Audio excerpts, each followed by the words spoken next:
eu sou Mônica Sampaio e hoje eu vim falar com você sobre um assunto bem prático, a arte de falar em público. Muitos de nós acabam não desenvolvendo totalmente a sua capacidade de expressar o amor de Deus, de expressar aquilo que entende da palavra de Deus, pois tem certas limitações na hora de se apresentar em público. Além de evangelista, de missionária, eu sou profissional de comunicação há 32 anos, radialista, locutora, sou consultora para técnicas de apresentação em público para palestrantes, autora do livro Curso de Locução Dirigida para Todas as Profissões, 3ª edição, que ainda pode ser encontrado na Livraria Saraiva, e eu vim dar umas dicas para você. Tanto podem ser usadas na sua profissão, quanto no seu ministério.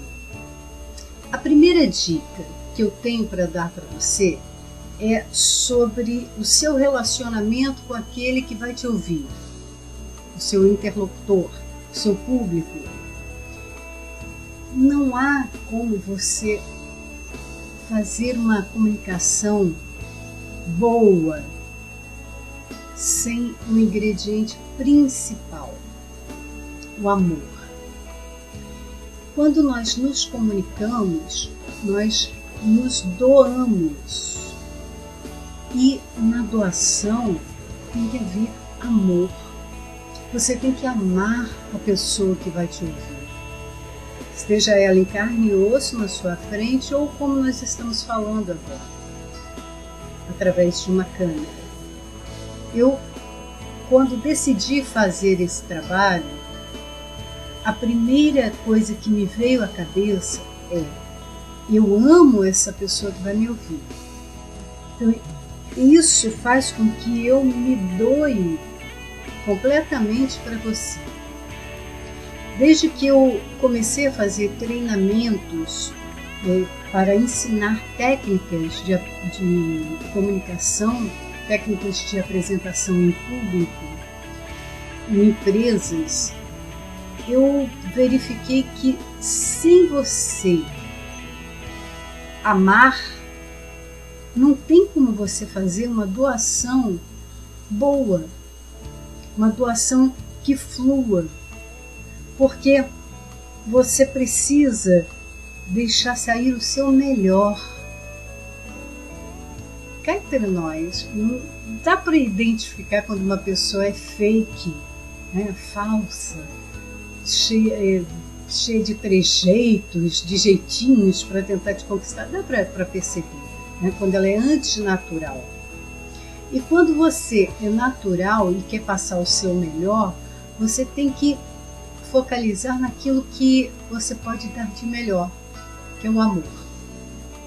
Em seguida, você deve atentar para o fato de que a pessoa tem que entender o que você está falando. Para isso, vocês têm que falar no mesmo código linguístico. No nosso caso, é a língua portuguesa. Você precisa articular bem os fonemas, emitir a voz sem gritar, porque nós estamos usando um sistema de amplificação de voz, que é o microfone. Então não há necessidade alguma de gritar, porque isso agride o ouvido humano. E aí chega um ponto em que a nossa fisiologia, nosso ouvido humano, ele tolera até certos decibéis. Além disso, torna-se insuportável. E eu vejo que muito pregador da palavra de Deus tem perdido a oportunidade de ouro que lhe é dada pelo Espírito Santo de usar um veículo de comunicação ou de usar um púlpito de uma igreja e a pessoa começa a gritar. A palavra pode ser ótima, você pode ser obediente, mas você tem um equipamento humano que não tolera acima de determinados decibéis. É um erro muito grande de oratória a pessoa gritar no microfone. Pois o microfone, ele te leva a um sistema de amplificação da voz. Ele aumenta a sua voz, justamente para você não ter que gritar. Por que o microfone, o sistema de amplificação surgiu? Para poder fazer com que uma pessoa que esteja num local público e falando para várias pessoas não tenha que gritar, que tenha um alcance perfeito. E muitas pessoas não entendem isso, e na emoção de estar pregando, porque gritar não significa unção, tá bom? Gritar significa emoção. A unção, ela pode ser passada com uma voz mansa e suave. Você lembra daquela voz que o Elias ouviu quando ele estava dentro da caverna? E aí teve uma tempestade, teve fogo, teve terremoto. E Deus não estava em nada disso. Deus estava numa voz suave.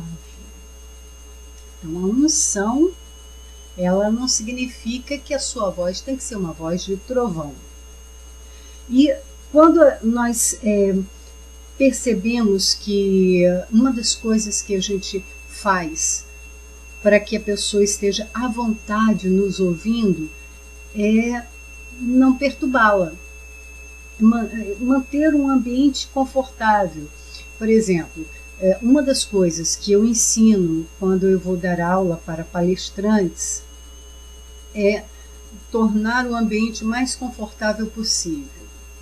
Oferecer água antes, né? Água, cafezinho, orientar as pessoas para que elas utilizem os banheiros antes de começar a palestra, para que elas não tenham nenhuma necessidade fisiológica. O aparelho de ar-condicionado não ser tão forte para que a pessoa vai ficar desconfortável no frio, e se puder colocar um aparelho de ar refrigerado para poder a pessoa não ficar tão desconfortável no calor. Enfim, todas as condições para que a fisiologia, o corpo da pessoa não atrapalhe e ela possa prestar atenção. Você já percebeu que quando uma pessoa grita muito, tem uma hora que a sua cabeça fica desse tamanho, você não consegue mais ouvir, por melhor que esteja a palavra, mas ela grita muito. Uma outra coisa que atrapalha é a pessoa ficar falando muito baixinho, porque aí você tem que ficar fazendo um esforço para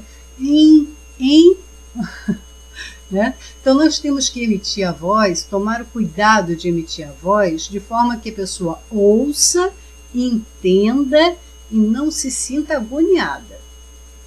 Uma outra coisa, nós estamos falando da altura, né, do volume, agora nós vamos falar da velocidade. Existem pessoas que costumam falar devagar, pausadamente, e elas vão se irritar se você começar a falar muito rápido, que vai dar agonia. E existem pessoas que falam muito rápido e vão se irritar se você começar a falar pausadamente. Então, como a gente pode chegar a um meio termo para falar para um público heterogêneo de pessoas que falam rápido e de pessoas que falam devagar? Procurando um meio termo nisso. Existem pregadores que acreditam que a unção está em metralhar as pessoas com a palavra.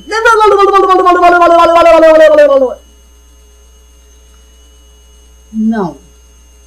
Tem pessoas que fazem isso e, olha, eu vou te falar, dá vontade de sair. Eu, por exemplo, eu não consigo ouvir uma pregação de uma pessoa que não respira, não dá uma pausa. Sabe por quê, irmãos? Irmãos, né? Se você ainda não é meu irmão de fé, eu profetizo que você será. Porque nós temos todo um aparelho auditivo, um aparelho fonador adaptado para as nossas condições humanas, para falarmos e para ouvirmos. Quando você ultrapassa isso, você não vai estar usando adequadamente segundo o propósito para o qual esses aparelhos foram criados. E quando a gente não está dentro do propósito para o qual foi criado, nós estamos fora do propósito. Ou seja, não vai dar o resultado que nós queremos, não é verdade? Então, essas dicas valem para você que está investindo, né, no seu ministério como pregador. Eu sei que existem pregadores famosos e que são usados por Deus, que gritam muito. Mas você pode ser usado por Deus sem gritar. E tem pregadores famosos que falam que nem uma metralhadora e são usados por Deus. Mas você não precisa ser uma metralhadora. Existe um personagem mítico, né? Criou-se um personagem pregador do evangelho pentecostal. Por que pentecostal tem que gritar? Pentecostal é quem recebeu o Espírito Santo. Por que tem que gritar? É claro, você manifesta com choro, e tal, não sei o quê. Em alguns momentos da fala você pode projetar um pouco mais a sua voz, né? Porque você está passando emoção. Mas você não precisa pregar assim o tempo todo. É isso que eu estou dizendo. Você vai ser natural? Vai, mas você vai ser educado também. Né? Mas a educação, ela tem por princípio básico não incomodar o outro, para não ser incomodado. Então, aqui ficam essas dicas. A primeira coisa, amor. Você precisa amar as pessoas que vão te ouvir. E não amar ouvir-se, e não amar apresentar-se, ser visto, ser ouvido. Não. Quem tem que aparecer não é você. É a mensagem. Em segundo lugar, você tem que adequar o seu tom de voz ao ambiente que você está. Se ele é microfonado, não há necessidade de gritar. Você pode elevar o tom da voz, você pode ser um pouco mais enérgico, mas você não precisa gritar. Porque gritar, você vai ferir o ouvido humano e aí a pessoa vai começar a criar uma resistência para te ouvir. Mas tem gente que grita e que tem um monte de gente ouvindo. Teria muito mais se não gritasse. E depois eu dou um pouco mais de dica aí para você sobre essas técnicas para você aproveitar bem os seus momentos de pregação da palavra de Deus. E pode utilizar, claro, no seu trabalho. Esse trabalho é um trabalho voluntário meu, eu faço trabalho evangelístico, missionário, e eu preciso da sua colaboração.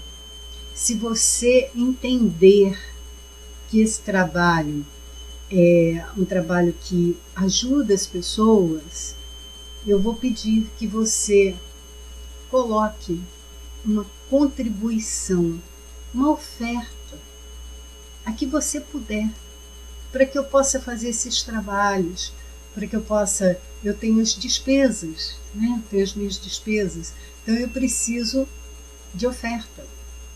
Eu vou deixar aqui a minha conta bancária e eu vou deixar também os meus blogs para você acessar. Tudo isso é produção de material evangelístico, de material de edificação. Tudo isso custa tempo para eu poder estudar, para eu poder escrever. Inclusive, eu estou dando gratuitamente o e-book Dependa de Deus. É uma coletânea com 50 capítulos das palestras Dependa de Deus. São palestras motivacionais à luz da Bíblia para nos ajudar a ultrapassar os momentos de crise, aprendendo a depender de Deus. E esse material eu estou doando É um e-book, é um livro digitalizado que eu envio para o seu e-mail gratuitamente. Não é um livro pequenininho, é um livro com 50 capítulos e que você pode doar. Quanto mais pessoas você conseguir abençoar com esse material, melhor ainda. Então são trabalhos meus que demandam tempo. Eu tenho que ter tempo para estudar, tempo para orar, tempo para escrever, tempo para gravar. E eu não sou funcionária de nenhum lugar. Por isso, eu coloco a minha conta bancária para que, se você entender, que você oferte na minha vida, para que eu possa continuar fazendo esses trabalhos e abençoar a vida de cada vez mais pessoas. Tá? E poder ofertar material evangelístico ao invés de vender. Então, é a sua contribuição que me possibilita doar material. Tá? E eu agradeço a sua atenção. Daqui a pouquinho eu mando mais dicas de apresentação em público. Fique na paz.